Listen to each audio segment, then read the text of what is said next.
I'm Bob Hoffman in Lansing's Evergreen Cemetery. This is just one of the local cemeteries where a long-standing tradition comes to life thanks to the Rotary Club of Lansing and one special Rotarian named Frank Loftus.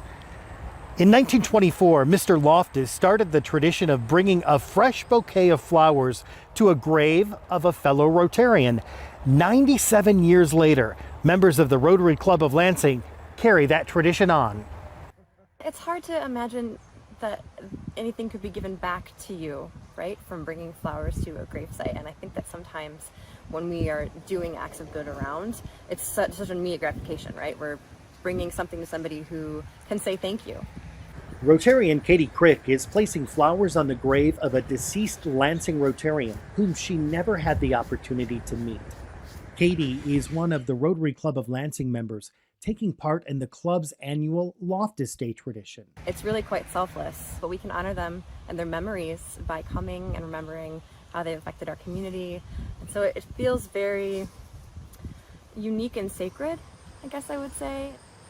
Lansing Rotarian Frank Loftus started this revered tradition in the early 1920s when he brought a bouquet of fresh flowers to a regular club meeting.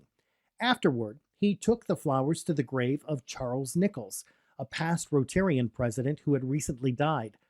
Loftus, a longtime grocer and lifelong Lansing resident, was known for his compassion, often extending credit at his store on Washington Avenue to families encountering difficult financial times.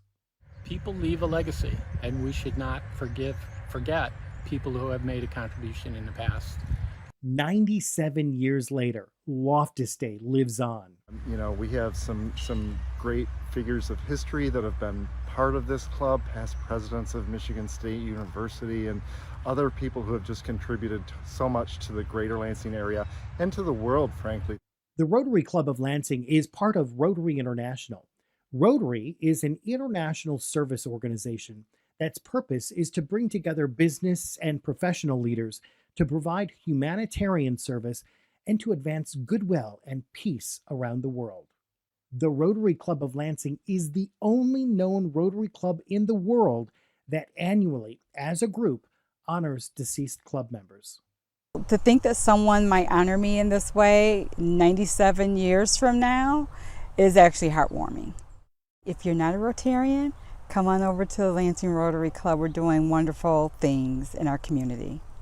This week's Good Neighbors are the more than 100 members of the Rotary Club of Lansing for continuing a tradition that is nearly a century old and paying tribute to past members who made an impact on Lansing and the world.